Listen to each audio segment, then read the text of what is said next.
बिस्मिल्लाहिर्रहमानिर्रहीम, अस्सलाम वालेकुम। आप देख रहे हैं प्रोग्राम पब्लिक ओपिनियन और मैं हूं आपके साथ ज़रियाब इरफान। नाज़रीन, आइंदा साल के बजट के हवाले से अवामी तवक्कुआत और खदशात बढ़ते चले जा रहे हैं। अवाम इस सोच में मुब्तला हैं कि क्या ये बजट उनकी ज़िंदगियों में मुस्बत तब्दीली ला पाएगा या सिर्फ मुश्किलात ही बढ़ाएगा।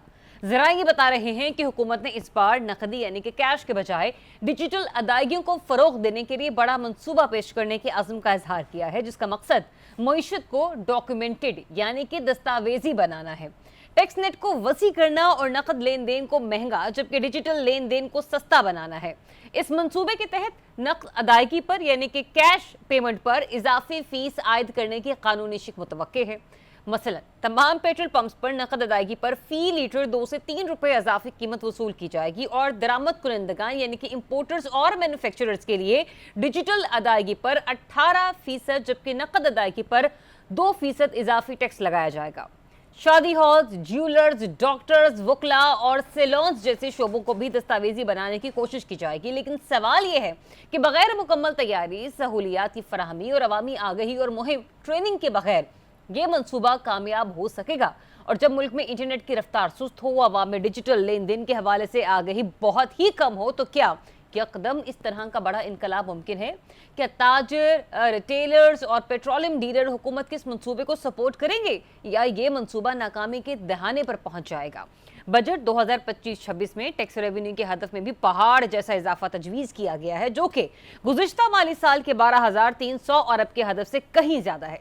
मगर गुज़िश्ता साल FBR अपने हदफ में नाकाम रहा और 11 माह के दौरान 1016 अरब रुपए का खसारा भी हुआ। मई 2025 में भी मतलूबा टैक्स वसूली ना हो सकी और 203 अरब के हदफ से सिर्फ 907 अरब रुपए वसूल हो पाए।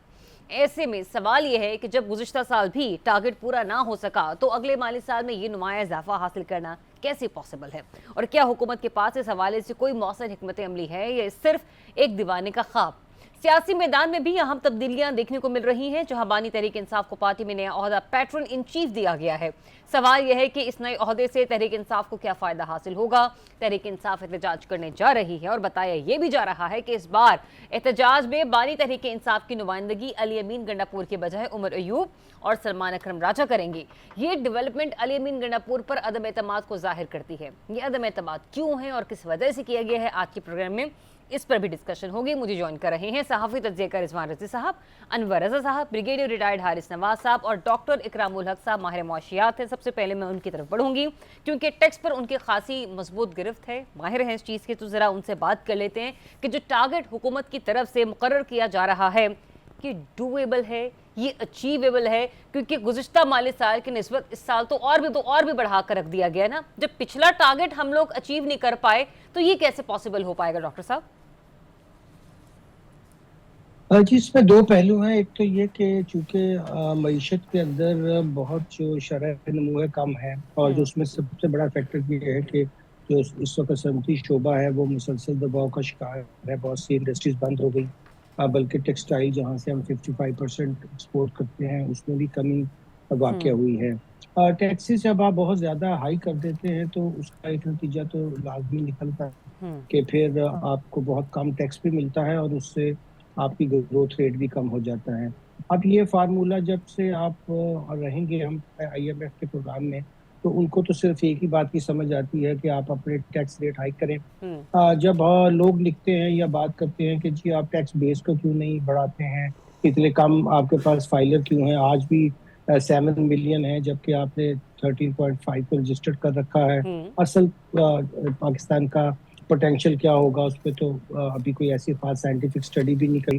तो इस सूरत हाल में ये तो बहुत मुश्किल हो जाता है कि इतनी कम टैक्स बेस से इतने हाई रेट ऑफ टैक्स लगाकर हम ये टैक्सेस हासिल कर सकें। और यही वजह है कि FBR जो है वो हमेशा नाकामी का शिकार तो रहता ही है। उसके साथ साथ बहुत बड़ा मसला ये होता है कि उससे मईशत की जो रफ्तार भी कम हो जाती है। अब जब आप ट्रेडर से टैक्स नहीं ले पाते, जब आप रिटेल सेक्टर से टैक्स नहीं ले पाते, रियल स्टेट में भी हमारी टैक्स की शरह बहुत कलेक्शन कम है और एग्रीकल्चर में तो ना होने के बराबर, तो फिर सारा बोझ वो सैलड वाले लोगों पे डाल देते हैं क्योंकि इन्हें आसान लगता है कि यहाँ अभी कहा गया था लास्ट टाइम के आखिरी हमारे 2 माह गुजरे हैं, इसमें हमने देखा कि मगर अभी तक 170 बिलियन हो चुका है। डॉक्टर साहब, अगर आप मेरी बात सुन पा रहे हो तो मैं आपसे सिर्फ ये भी जानना चाह रही हूँ कि अभी जो हमारे आखिरी 2 माह गुजरे हैं उसमें जो हमारा एग्रीकल्चर सेक्टर है वहां पर भी टैक्स जो है वो इम्प्लीमेंट कर दिया गया। यकीनी तौर पर डेफिनेट सी बात है इस बजट के बाद ही रेवेन्यू की टैक्स कलेक्शन वहां से शुरू होगी। फिर आपने जैसे खुद अपनी गुफ्तगू में फरमाया कि जो बहुत सारी इंडस्ट्रीज हैं वो बंद हो चुकी हैं, तो ले दे के जो इन्हिसार आता है वो एक सैलड क्लास पर ही आ जाता है। तो हुकूमत की नाकामी का एक तो मुंह बोलता सबूत ये भी है कि बहुत सारी इंडस्ट्रीज जो हैं वो बंद हो गई। तो फिर सर इसके बाद आपको लगता है कि जो सैलड क्लास है सिर्फ उसी से ही इतना बड़ा टैक्स का हुजम पूरा अचीव करना, ये क्या कहते हैं उस तबके के साथ नाइंसाफी ना होगी? यकीनी तौर पे मैं अर्ज कर रहा था कि जो हमारा हदफ था कि उनसे 70 बिलियन एक्स्ट्रा लिया जाएगा, वो तो उससे कहीं ज्यादा, यानी कि 2 गुना उससे ज्यादा ले चुके हैं। और अभी भी कोई खास रिलीफ देने के उनका कोई प्रोग्राम नहीं है। क्योंकि उसकी वजह यही है कि जब आप ताजरों से टैक्स वसूल नहीं कर पाते हैं, जब अभी आपने फरमाया कि एग्रीकल्चर में भी उन्होंने लॉ तो पास कर दिया था, मगर अभी तक उसकी कोई रिटर्न नहीं बनाई, कोई उसको इकट्ठा करने का मंसूबा नहीं है। और सूबे उस पे बस एक समझिए कागजी कार्रवाई करके बैठ गए हैं। और आने वाले दिनों में हम देखेंगे कि वो इकट्ठा करते भी हैं कि नहीं करते। और सूबे वैसे भी पूरी जीडीपी का सिर्फ 0.7% इकट्ठा करते हैं, पूरा तो वफाक की तरफ से टैक्स आ जाता है उनको। तो उनकी भी कोई खास कोशिश नहीं कि वो कोई टैक्स में इजाफा फरमाए, क्योंकि जितने टैक्स 18th अमेंडमेंट के बाद उनको मिले थे उनमें से तो एक भी उन्होंने नाफिज नहीं किया। तो ओवरऑल दोनों यानी वफाक का भी और सूबों का यही मसला है कि वो उन तबकात पे जो टैक्स दे रहे हैं मुसलसल टैक्स बढ़ाते चले जा रहे हैं, और जो नहीं दे रहे हैं उनसे वसूल करना नहीं चाहते हैं। कैपेसिटी के इशू हों या नाअहली के हों या करप्शन के, भर के जिम्मेदारी तो रियासत की है कि वो सबसे मुनसिफाना तौर पर टैक्स वसूल करे। और ये ना हो कि अभी मैं आपको ये भी अर्ज करूं कि 4 ट्रिलियन की तो हमने टैक्स एग्जम्पशन ही दे रखी हैं। अब आप अंदाजा लगाइए, एक तरफ तो इतना ज्यादा टैक्स लगाने का मंसूबा रहता है और दूसरी तरफ इतनी बड़ी टैक्स एग्जम्पशन देने का क्या जवाब रह जाता है। ठीक। अच्छा डॉक्टर साहब, मैं दूसरा ये भी जानना चाह रही हूँ, कल हम लोग गुफ्तगू कर रहे थे डेवलपमेंट सेक्टर के हवाले से और उसमें कहा गया कि तरक्याती सतह पर 1100 अरब रुपए के जो बजट है उसको मुख्तस किया जा रहा है। मीनवाइल उसमें फिर ये भी सुनने को मिला कि वफाकी हुकूमत जो है 280 अरब रुपए जो है वो कर्ज लेगी दीगर ममालिक से इस तरक्याती मंसूबों को जो है वो सर अंजाम देने के लिए, मुकम्मल करने के लिए। तो सर ये जो हम दाएं से उठाकर बाएं और बाएं से उठाकर दाएं जो रकम आगे पीछे कर रहे हैं और दूसरी तरफ हम इतने बड़े बड़े टैक्स अहदाफ पहाड़ जैसे मुकर्रर कर रहे हैं, तो यहाँ पे आपको क्या फॉर्मूला अप्लाई होता हुआ नजर आ रहा है? ये बजट बनाने वाले किस तरह से बजट बना रहे हैं? ये पब्लिक आपको पता है जो डेवलपमेंट के सेक्टर के स्पेंडिंग है, ये तो खुद एक बहुत बड़ा स्कैंडल है। क्योंकि अभी पिछले मंसूबे मुकम्मल नहीं होते, उनकी रन ओवर कॉस्ट जो है वो कई हजार गुना बढ़ जाती है। बल्कि अब तो मैं हैरान होता हूँ कि ये जो आपने देखा कि अभी हमारा नया बिल्कुल बल्तिस्तान में हमने मंसूबा शुरू किया, उसकी कॉस्ट इतनी बढ़ चुकी है कि वो हैरान कुन हद तक, और यही नीलम जेलम के साथ हुआ। नए नए मंसूबे डिक्लेयर होते हैं, पिछले मुकम्मल नहीं होते। जाहिर है जब वो वक्त पे मुकम्मल नहीं होते तो कॉस्ट और बढ़ती चली जाती है। तो ये भी एक तरह से हम वेस्टेज ऑफ फंड्स करते हैं। अगर वाकई मंसूबे वो बनाए जाएं जिससे इंफ्रास्ट्रक्चर में तेजी हो, जैसे अभी शुरू में आपने फरमाया कि अब यहाँ पे तो हमारा इंटरनेट ही सही नहीं चलता है, तो फिर बाकी चीजें जो है इंफ्रास्ट्रक्चर में हम क्या करेंगे।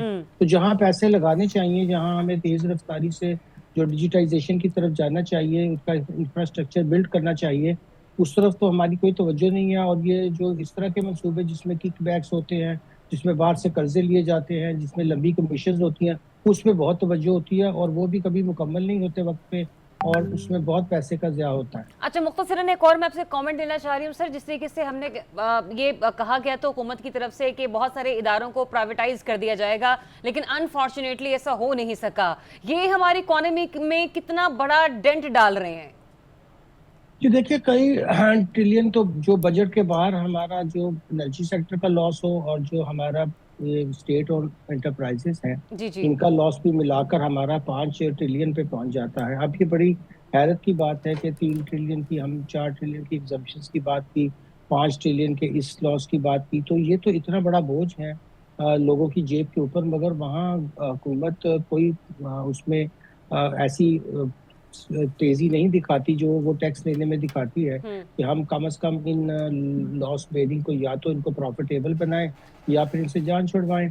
और उसकी वजह से बहुत ज्यादा हमें और मजीद कर्जे भी लेने पड़ते हैं, क्योंकि अभी सिर्फ कर्जों की अदायगी के लिए मजीद कर्जे लेने पड़ रहे हैं, मगर हम अपने बजट में लंबे लंबे अखराजात तो बढ़ाते चले जाते हैं, मगर ये नहीं सोचते कि फिर ये अखराजात तो अगर सारे कर्जे लेकर पूरे होंगे तो फिर हम कभी डेट ट्रैप से तो निकल नहीं सकेंगे, तो हर साल मजीद टैक्सेस लगाने पड़ेंगे ताकि वो कम से कम सूद तो अदा हो सके।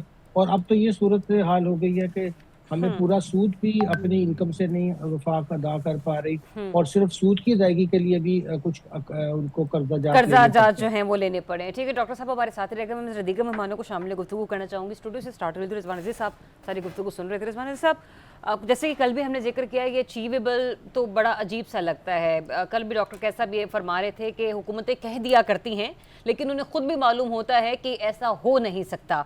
तो सर, जब हो नहीं सकता, और जैसे कि मैंने कहा कि दाएं से हाथ से उठाकर बाएं हाथ में पैसे डाल देना, बाएं से उठाकर दाएं में पैसे डाल देना, किस किस्म के फॉर्मूलाज अप्लाई किए जा रहे हैं इस बजट को पेश करने से पहले?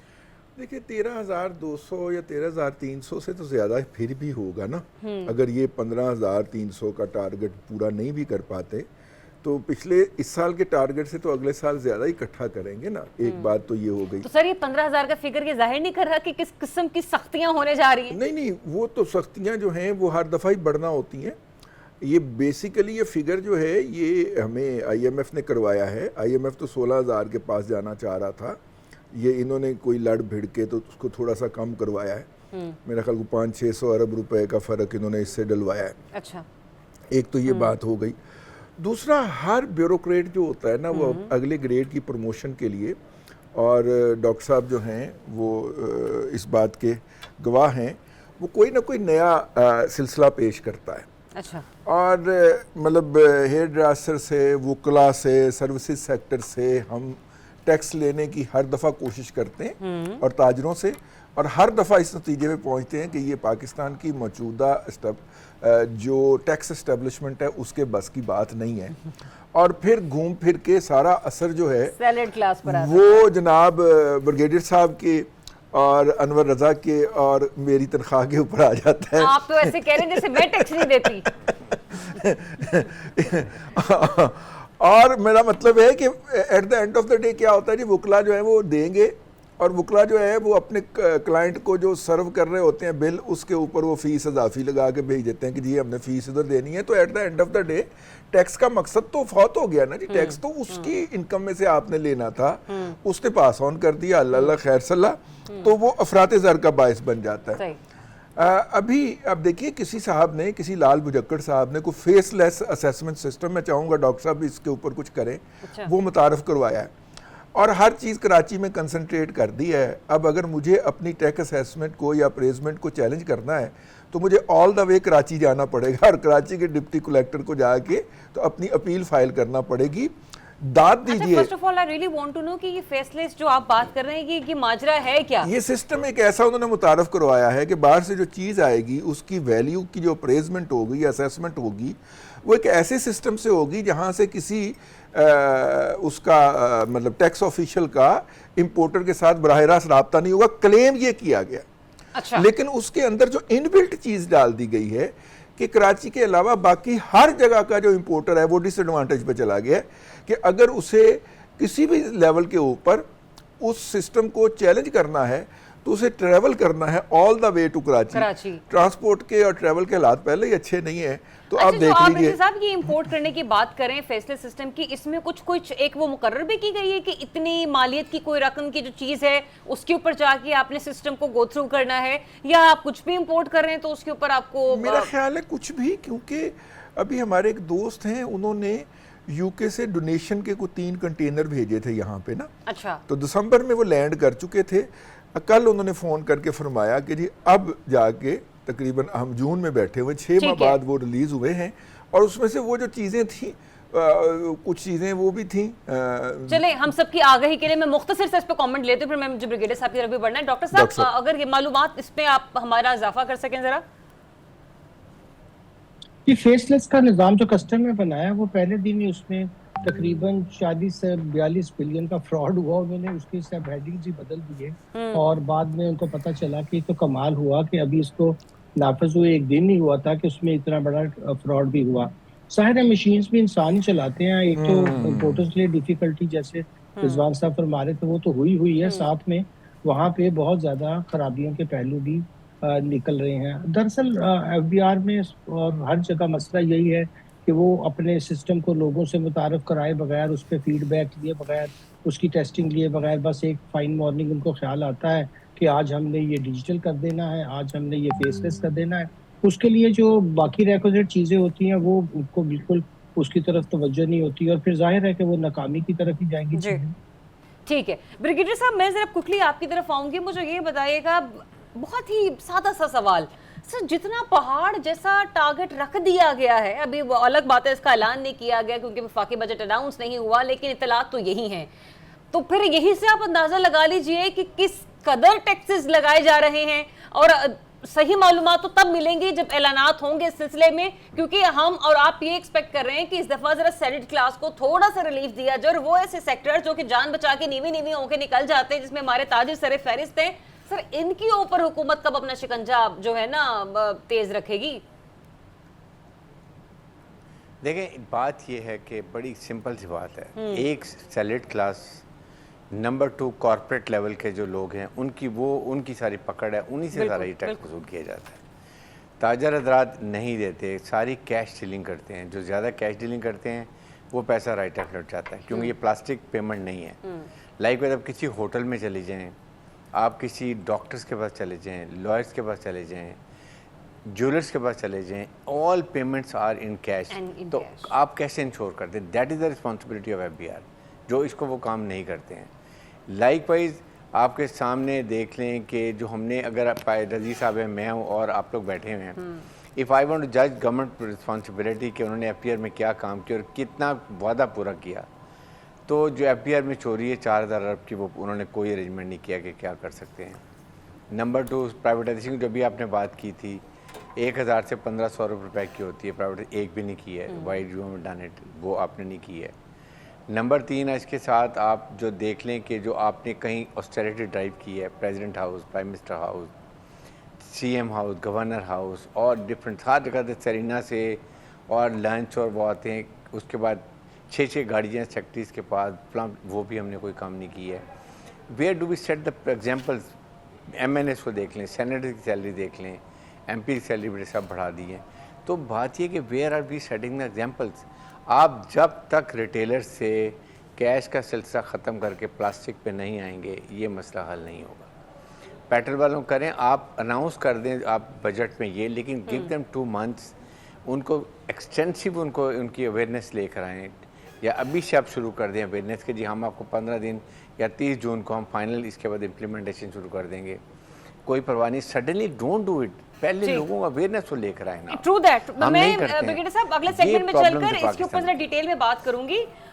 मीर मोहम्मद अली साहब हमारे साथ अगले सेगमेंट में हमें ज्वाइन करेंगे। जरा मैं अनवर साहब से इस मामले पे बात करूं। अनवर साहब, अभी जैसे ब्रिगेडियर साहब ने भी फरमाया ना कि कॉर्पोरेट सेक्टर भी इसकी जद में बड़ी जल्दी आता है, मैं तो इससे भी थोड़ा नीचे चली जाती हूँ। कोई भी हमारा स्कूल का यूनिवर्सिटी का बच्चा जो अपनी एजुकेशन भी कंप्लीट कर रहा होता है और कहीं इंटर्नशिप के लिए चला जाता है, उसको भी अगर 50-60 हज़ार रुपए की कहीं नौकरी मिल जाती है तो आपको पता है दस्ती उस बच्चे ने भी टैक्स देना है, ठीक है, क्योंकि उसकी जो सैलरी है वो तो एक अकाउंट में आ रही है ना, फिर चाहे उसकी जरूरियात के मुताबिक 3000 कटे, 4000 कटे, 5000 कटे।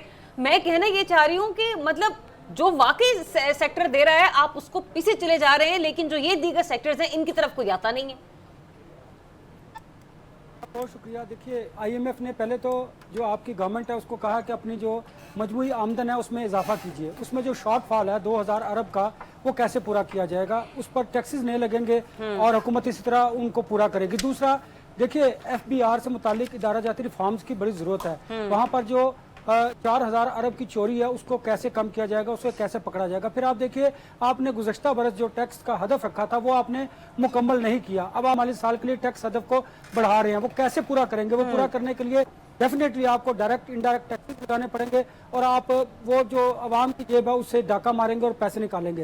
ये बात दुरुस्त है कि यहाँ पर जो माफियाज हैं और जो कार्टल्स बने हुए हैं उनकी तरफ तो FBR जाता नहीं, गवर्नमेंट भी जाती नहीं। उसकी वजह क्या है कि वो लोग एक तो हुकूमतों में बैठे हुए हैं, बाअसर लोग हैं वो पेनिट्रेट करते थे सिस्टम के अंदर और वो इन्फ्लुएंस करते हैं ब्यूरोक्रेसी के अंदर और इन्फ्लुएंस करके वो अपना टैक्स तो बिल्कुल माफ करवा लेते हैं, ना देने के बराबर होता है और आम आदमी पर उसका असर पड़ता है। ये एक बहुत बड़ी वजह है, ये सिस्टम की नाकामी है, इसे दुरुस्त करने की जरूरत है। होता क्या है, आप पेपर इकोनॉमी ले आइए जी, QR और कार्ड के जरिए पेमेंट करिए, कैश के जरिए आपको 2 से 3 रुपए पेट्रोल महंगा मिलेगा। मुझे बताइए जिसने ब्लैक मनी रखी हुई है वो उसके पास वो अगर पेट्रोल 2 रुपए 3 रुपए महंगा भी डलवा लेगा उससे फर्क क्या पड़ेगा? फर्क नहीं पड़ने फर्क वाला, तो पड़ेगा, बिल्कुल। फर्क पड़ेगा उस बंदे को जिसकी बेचारे की 50,000 रुपए सैलरी है, उसके पास कार्ड ही नहीं है। मुझे बताएं उसने तो पेट्रोल जो है वो बेचारे ने मोटरसाइकिल में डलवाना है, कैश के जरिए डलवाना है, उसे 2 रुपए 3 रुपए महंगा पड़ेगा। आप देखें जिस तरफ से भी देखें हुकूमत जो है वो आम आदमी की तरफ जो है वो बोझ को डाइवर्ट कर रही है, शिफ्ट कर रही है। मैंने कल भी अर्ज किया था कि हुकूमत जो है I would say reserve your comments. मैं ब्रेक के बाद आ रही हूं, आपसे यहीं से कंटिन्यू करूंगी क्योंकि इस सेगमेंट को हमने मजीद अभी लिंगर ऑन करने से गुफ्तगू करनी है। नाज़रीन स्टे विद अस। जी वेलकम बैक वंस अगेन। नाज़रीन ब्रेक पर जाने से पहले बात हो रही थी हुकूमत के उस एक ऐसे इकदाम के हवाले से कि जिसको वो इम्प्लीमेंट तो करवाना चाह रही है लेकिन इसमें पॉसिबिलिटीज़ किस हद तक है। अनवर आज़ाद से भी इस सिलसिले में बात हो रही थी और प्रोग्राम के इस हिस्से में मीर मोहम्मद अली साहब ने भी हमें ज्वाइन कर लिया है जिनकी बैंकिंग सेक्टर पर खासी कमांड है। लेकिन ज़रा अनवर आज़ाद साहब से मैं उनकी गुफ्तगू मुकम्मल कर लूँ। अनवर आज़ाद साहब, मैं ब्रेक में भी रिजवान रज़ी साहब से यही बात कर रही थी कि जिस आदमी की तनख्वाह अगर 50,000 रुपये और 50 को भी छोड़े, हमारे यहाँ तो ऐसे ऐसे भी लोग काम कर रहे हैं, इलेक्ट्रिशियन ले लीजिए, प्लम्बर ले लीजिए, ड्राइवर्स हजरात ले लीजिए, ये वो लोग हैं कि जिनकी माहाना अगर तनख्वाहें में किसी कंपनी में काम करते हुए 25 से 35,000 के दरमियान होती हैं। क्या डॉक्यूमेंट करेंगे ये अपनी क्या कहते हैं तनख्वाहों को बैंक्स में जाकर, फिर किस तरीके से निकाल कर मतलब वो कैश का लेन देन और पेट्रोल भरवाना, ये समझ से बाहर है।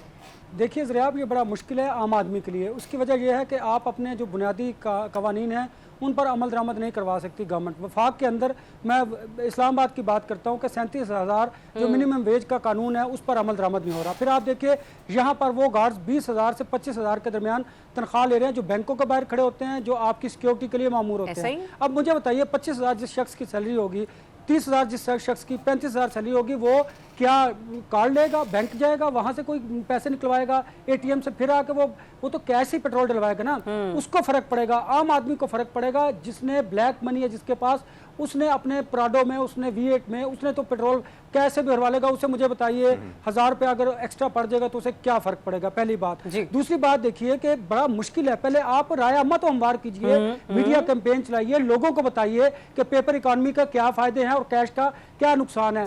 जो नॉन फाइलर है उसको क्या नुकसान होगा, जो फाइलर होगा उसको क्या फायदा होगा। लोगों को पहले ऑन बोर्ड लेना है। आप लोगों को ऑन बोर्ड लेते नहीं है। इस सिस्टम इतने झोल हैं, इतनी खामियां, इतनी कमियां हैं कि आप तस्वुर नहीं कर सकते। तो फिर मुझे बताइए उसका सारा बोझ मैं समझता हूँ कि आम आदमी पर पड़ता है, सैलरीड क्लास पर पड़ता है, आप और मुझ पर पड़ता है। हमारे तो एट सोर्स है ना, हमारा पहले टैक्स कटता है फिर हमें तनख्वाह मिलती है। हम कहाँ जाए मुझे बताएं। तनख्वाह बढ़ती है तो उससे ज्यादा टैक्स बढ़ जाता है। हमें जब अगर तनख्वाह में पहले तो 5 से 10 बरस हमारी तनख्वाह में इजाफा अल्लाह के फजल से नहीं होता, और अगर होता भी है तो महंगाई इस हद तक आगे बढ़ जाती है कि हम कहाँ पर फाल करते हैं, कहीं नहीं करते। इसलिए मैं अपनी अगर आपसे बात करूं तो आम आदमी की बात क्या होगी, उस बेचारे की तरफ जरा सोच कर देखिए कि 35,000 तनख्वाह लेने वाला 30,000 वो क्या करेगा बेचारा। अच्छा, जो आपने बात की ना, मैं उस चीज को आगे बढ़ाऊंगी। मीर साहब ये फरमाइएगा, ना ही पहले से कोई तैयारी है, ना ही कोई कैंपेन्स लॉन्च की गई, ना ही कोई ट्रेनिंग सेशंस हैं। गांव देहात या जिले की तरफ भी चले जाए, मैं बहुत भी कहीं दूर नहीं जाती, काना कसूर, शेखुपरा, ये दाएं बाएं की मैं बात कर लूं, अगर लाहौर की और गिरदोनवा की, कोई लोगों को अवेयरनेस नहीं है। यहाँ हत्ता कि यहाँ पर जो बैंक्स के ATMs भी होते हैं तो वहां पर 1-2 दफा मेरा रुक कर कैश निकालने का भी इत्तेफाक हुआ तो उन ATMs मशीन्स में कैश भी नहीं होता है क्योंकि वहां की लोगों की जरूरत वो ATM मशीन्स नहीं है।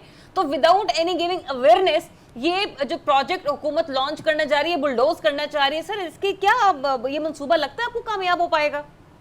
या किस मंसूबे से कौन रेफर कर रही है, जो पैसे विड्रॉ करने की बात कर रही है? सर ये मैं डिजिटाइज करने के हवाले से बात कर रही हूँ कि आपका नकदी का लेन देन बंद है और आप डिजिटल इकोनॉमी जो है ना वो करना चाह रहे हैं। देखिए, जो भी मुल्क डिजिटाइज हुआ है ना पिछले 40 से 50 साल में, उस मुल्क को तकरीबन 10 से 20 साल लगे हैं डिजिटाइजेशन के लिए। डिजिटाइजेशन का पहला प्रोसेस ये है कि हर एक के पास फोन्स हो। चले हमारे पास पहला प्रोसेस आ गया, अल्हम्दुलिल्लाह।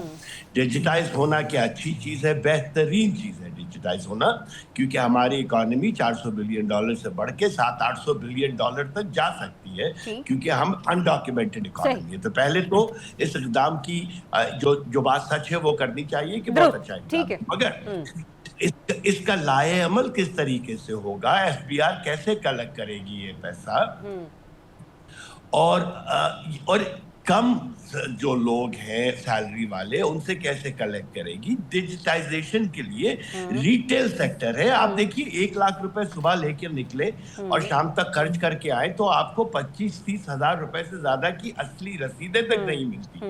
तो इसका मतलब है कि in actuality our economy is 3 times bigger than what it is. तो आप इंडिविजुअल्स को तंग करने के बजाय जो सेक्टर्स जिससे स्मॉल रिटेल सेक्टर है, आप उनसे डरते हैं आप कि जी वो हड़ताल कर देंगे, रोडें बंद कर देंगे। दुनिया के किस मुल्क में टैक्सेस पे लचक दिखाई जाती? मुझे तो आज तक कोई मुल्क नहीं पता चला कि जहां पे टैक्सेस के, तो जहां पे आसान शिकार है या जिसको लो हैंगिंग फ्रूट कहते हैं, जहां लो हैंगिंग फ्रूट है आप उसकी तरफ पहले जाए। Individual should be the second, third, fourth, fifth step. Retail sector की तरफ से आपको अगर $30 बिलियन की आपकी टोटल टैक्स कलेक्शन में से $2 बिलियन साल का मिल सकता है, तो सब में पहले उस तरफ जाइए। अच्छा, मुझे ये बताइएगा मीर साहब, फौरी तौर पर अगर हुकूमत इस चीज को इम्प्लीमेंट कर देती है, बजट में ऐलान कर देती है, तो इसके मार्केट पर क्या असरात मुरतब होंगे, नुकसान क्या होंगे और फायदे क्या होंगे? मेरे ख्याल में तो जिस तरीके से पाकिस्तान में होता है ना, लोगों में और कैश यूज करने की तरफ तरगीब एक दी जाएगी। अच्छा, जैसे ये देखिए, जैसे ये कह रहे हैं ना कि बैंक एटीएम से पैसे निकालने पे 1.2% आप लेंगे। अब ये लोग क्या करेंगे, लोग ज्यादा कैश निकाल के पहले से ही रखना शुरू कर देंगे। इस तरीके से एडहॉक बेसिस पे देखिए, बैंक से पैसे निकालने पे कहां से टैक्स लगता है दुनिया में? किस मुल्क में? आप ही का पैसा बैंक में रखा हुआ है, आप बैंक को फीस दे रहे हैं साल की अकाउंट मेंटेन करने के लिए, और टैक्स शुदा पैसा रख रहे हैं आप वहां पर। देखिए, जब आप इकोनॉमी के डॉक्यूमेंटेशन के अंदर आ गए हैं तभी तो आपका बैंक अकाउंट खुला है। सही। आप डॉक्यूमेंट से बाहर, डॉक्यूमेंटेशन से बाहर होते तो आपका बैंक अकाउंट ही नहीं खुल सकता था। आप टैक्स पेयर है, नॉन टैक्स पेयर है, जो भी है, आप डॉक्यूमेंटेशन के अंदर आ गए।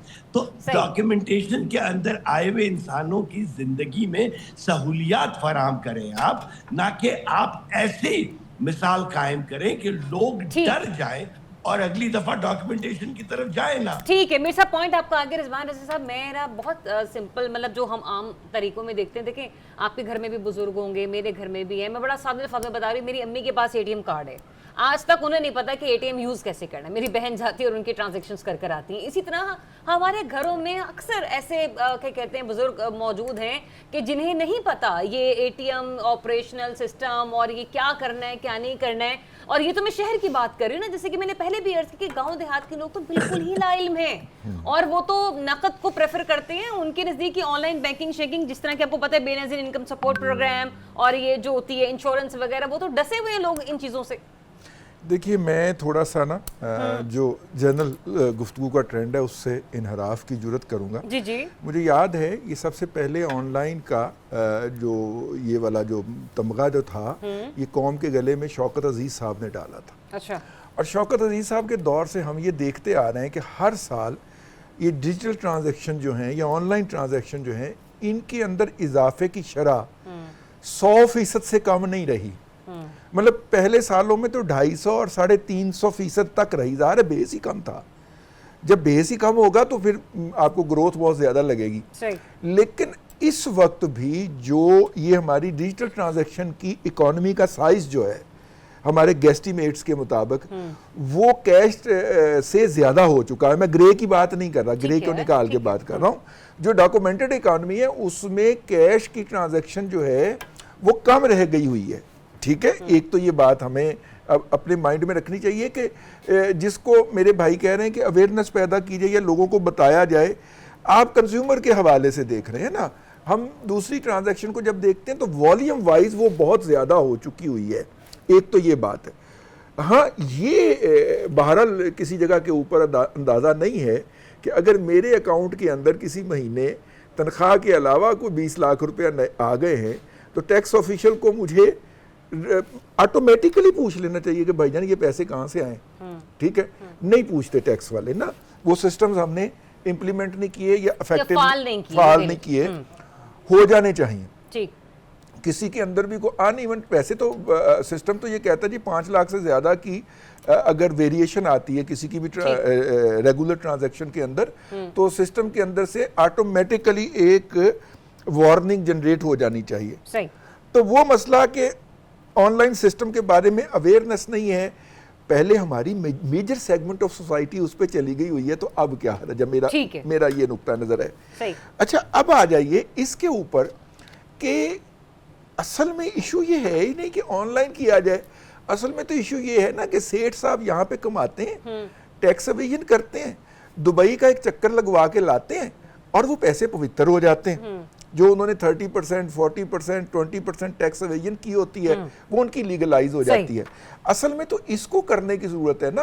अब उसके लिए हमें और भी इंस्ट्रूमेंट नजर आना शुरू हो गए हैं, क्रिप्टो है, ब्लॉकचेन वगैरह है, वो नजर आना शुरू हो गए। तो असल में उनके ऊपर होना चाहिए। मुझे सेगमेंट को क्लोज भी करना है। ये जो क्रिप्टो वाला एलिमेंट है ना, कल हम जरूर इस पे ऊपर एक सेगमेंट रखते हैं, इंशाल्लाह इसके ऊपर भी डिस्कशन करते हैं। इसकी भी खासी बाज़गश्त हो रही है। एक ब्रेक लेते हैं, ब्रेक के बाद आपको फिर से ज्वाइन करेंगे। Stay tuned. Welcome back once again. नाज़रीन, पॉलिटिकल पॉइंट ऑफ व्यू अगर देखें तो आज चेयरमैन पीटीआई ने बानी पीटीआई के हवाले से एक बड़ी इंपॉर्टेंट अनाउंसमेंट की। उन्होंने कहा कि बानी पीटीआई यानी कि इमरान खान साहब को पीटीआई में नया ओहदा मिल गया है, जो कि पैट्रन इन चीफ का है। एहतजाजी तहरीक शुरू होने जा रही है, जिसे खुद वो जेल से लीड करेंगे। लेकिन ऐसे में इस अनाउंसमेंट की ज़रूरत क्यों महसूस हुई? ब्रिगेडियर साहब, ये अनाउंसमेंट सुनकर आपको कैसा लगा? क्या वजह है कि बानी पीटीआई ने इस चीज़ का बाकायदा तौर पर ऐलान कर कहा कि बाहर जाकर ये बता दिया जाए? इसलिए मेरे ख्याल में हुई है कि चेयरमैन अभी वो एक और बने हुए हैं, तो कोई पावर उनके पास है नहीं, तो इसलिए पैटर्न चीफ बनाने के लिए, ताकि वो still remain relevant in the PTI, चाहे वो जेल में है कहीं है। बानी पीटीआई डिफरेंट उनकी ओहदा था, और अब इस वक्त जो है ये पैटर्न चीफ किए, उनको इस तरह चले कम अज़ कम कि जी मैं इस वक्त पैटर्न चीफ हूँ और चेयरमैन मेरा दूसरा पार्टी का है। That is what he has announced, but I think this is not the time. अच्छा, देखें इस वक्त जो हालात हैं मुल्क के, और ख़ास तौर पे इस वक्त नरेंद्र मोदी जो बार बार थ्रेट कर रहे हैं कि ऑपरेशन सिंदूर ख़त्म नहीं हुआ, हम अवाम को, यूथ को देखें, वो ही थॉट जो उसने मिस कैलकुलेशन की है वो ये है, ही थॉट के जो पीटीए की यूथ है उसको वो, क्योंकि पोलराइज सोसाइटी हुई थी, तो ही थॉट के कहीं खुदा ना खास्ता वो इस नरेंद्र मोदी को सपोर्ट करेंगे, नॉट रियलाइजिंग कि कम बट में जो भी पॉलिटिकल डिफरेंसेस हो, बट पाकिस्तान की कौम, पाकिस्तान की सलामती बका के लिए ब्रिगेडियर साहब, आई टोटली अग्री जो जिस तरफ आप निशानदेही कर रहे हैं, लेकिन मैं सिर्फ ये जानना चाहती हूँ कि इसकी जिम्मेदारी भी क्या सिर्फ एक खास पार्टी पर या पार्टी के सरबराह पर ही होगी? जो हुकूमत में बैठे दीगर इत्तेहादी जमातें हैं उनके ऊपर कुछ हाइद नहीं होती? नहीं, ये सबके ऊपर होती है। देखें इस वक्त गवर्नमेंट की सबसे बड़ी रिस्पॉन्सिबिलिटी है नंबर 1 कि उनको इस वक्त पॉलिटिकल स्टेबिलिटी के लिए they must approach and have a reconciliation with all the political parties. कम अज़ कम बैठे तो सही, take the process, start process. और अभी इस वक्त जब 3 से 6 महीने मैं खुद अप्रीहेंड करता हूँ कि India might go for some misadventure at this time, we just cannot afford कि इस वक्त कहीं ना कहीं कोई डिस्टर्बेंस हो, स्ट्रीट प्रोसेशन स्टार्ट हो जाएं, ठीक है, और कहीं जाके मिसअंडरस्टैंडिंग हो। अभी बड़ी मुश्किल से पूरी कौम इकट्ठी हुई है। आपके सामने फील्ड मार्शल आसिम मुनीर को जो एक मिली है, अहमियत मिली है इंस्पायरिंग कमांड की वजह से, वो फ़र्क ना हो। इवन पीटीए का ट्रोलिंग जो करते थे वो उन्होंने बड़ा फौज को सपोर्ट किया। We must appreciate everything. तो इस वक्त बानी पीटी को ये सोचना चाहिए कि इस वक्त क्या ये कॉल देना बेहतर है, या आप अपने जो केसेस हैं हुकूमत से मुज़ाकरात करें, अपने केसेस को एक्सपेडाइट करें, ठीक है, और आप अपने जो ट्रायल हो रहे हैं उसमें भी एक्सपेडाइट करें। मतलब ये बात तो आप एडमिट कर रहे हैं अपने तस्वीर में कि जो अदालती निजाम है वो पॉलिटिसाइज हुआ है, लेकिन यही बात जब बानी पीटीआई करते हैं कि हमारा अदालती निजाम पॉलिटिसाइज हुआ है, तो कहा यह जाता है कि अब उनके लिए मामलात और खराब हो जाएंगे क्योंकि उन्होंने अदलिया को भी निशाने पर रख लिया। रिजवान रज़ी साहब, मुझे ये बताइएगा, अली अमीन गंडापुर साहब को तहरीक से अलग रखने की वजह क्या है? सीधा अदम एतमाद उन पर? नहीं, मेरा ख्याल है कि जो अंदर मुख्तलिफ किस तबकात हैं या ग्रुप्स हैं, उनकी बाहमी जो है वो कशमकश है, और मतलब कि इसलिए उसको, लेकिन जहां तक नहीं, वो ये कह नहीं रहते कि विकेट के दोनों तरफ खेलने वाले जो हैं वो देख लें वो उन्होंने क्या नहीं, करना है। वो उन्होंने तो शायद ये बात नहीं कही, लेकिन बाहर जो टिकटॉकर्स बैठे हुए हैं उन्होंने ज़रूर बात कही है और वो मुसलसल इस बात पे इल्ज़ाम लगा रहे हैं अच्छा, कि अली अमीन गंडापुर पे विकेट के दोनों तरफ खेल रहे खेलने हैं। का इल्जाम। अच्छा, उनका आगे से ये जस्टिफिकेशन है कि चूंकि मैं गवर्नमेंट का हिस्सा हूं तो मुझे तो गवर्नमेंट के साथ इंटरेक्शन में आना पड़ता है। लेकिन जहां तक मेरी अकल याददाश्त साथ दे रही है, मुझे अनवर रज़ा जो हैं वो करेक्ट करें कि ये बानी पीटीआई का ओहदा तो तब जर्नलिस्टों ने तख्लीक किया था ना, जब ये डायरेक्शन आई थी कि जनाब उनका नाम नहीं लिया जाएगा, तो फिर कहा जाएगा क्या कहा जाए, तो फिर जर्नलिस्टों ने खुद ही आपस में डिस्कशन करके अनवर रज़ा जैसे जो कायद किस्म के और अहले अकल किस्म के लोग हैं उनकी रहनुमाई से ये बानी पीटीआई तख्लीक किया। मेरा ख्याल है ये जो अब वाला ओहदा है ना, जो है पैटर्न इन चीफ वाला, सरप्रस्त वाला, जी जी, ये है जो कि उन्होंने खुद कहा है कि मुझे Entitled किया किया खुद को जाए। इससे। अच्छा, अब वो कायद नहीं हो सकते थे क्योंकि कायद तहरीक तो अल्ताफ भाई मौजूद थे।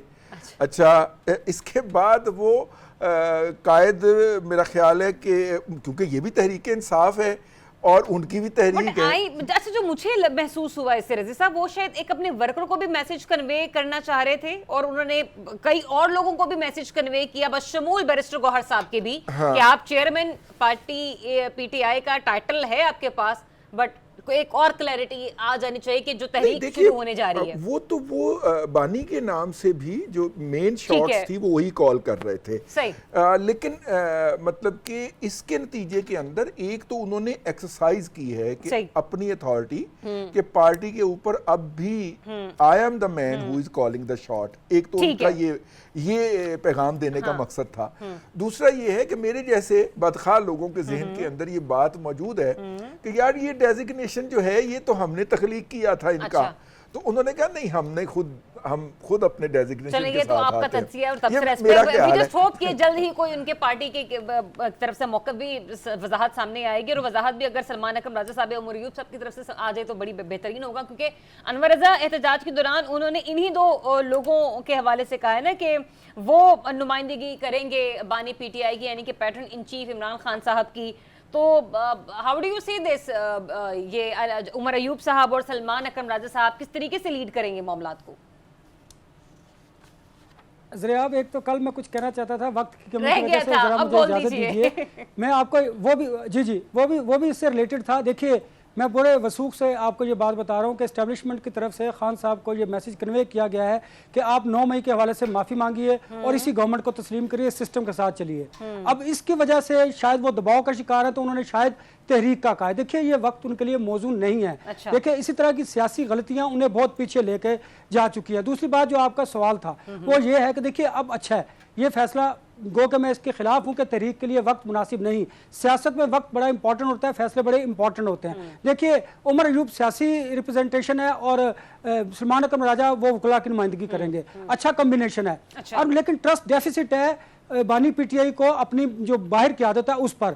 उसकी वजह क्या है कि आपने खुद भी कहा कि विकेट के दोनों तरफ, मैं बिल्कुल आपको वसूख के साथ ये बात कहता हूँ, अली अमीन गंडापुर को हटाया जाना था, क्योंकि बुशरा बीबी जानती थी और उन्होंने इमरान खान साहब को इस पर कन्विंस पहले ही किया। इन्फॉर्म और मैं भी भी कर ये दिया जानता था। हूँ कि जब वो यहाँ से केपी के गए उस वक्त भी वो जिनके साथ राब्तों में थे, जैसा जिस तरह वीडियो बनी, मैं उसका भी ऐनी शाहिद हूँ, मैं भी वहां पर मौजूद था। लिहाजा विकेट के दोनों तरफ मैंने आपको कहा कि विकेट के दोनों तरफ खेलने वालों को जो उन्होंने करना था वो कर लिया, पार्टी को जो नुकसान पहुंचाना था पहुंचा दिया। अब आप उन्हें अलग करेंगे तो पार्टी को मजीद नुकसान पहुंचेगा, धचका लगेगा।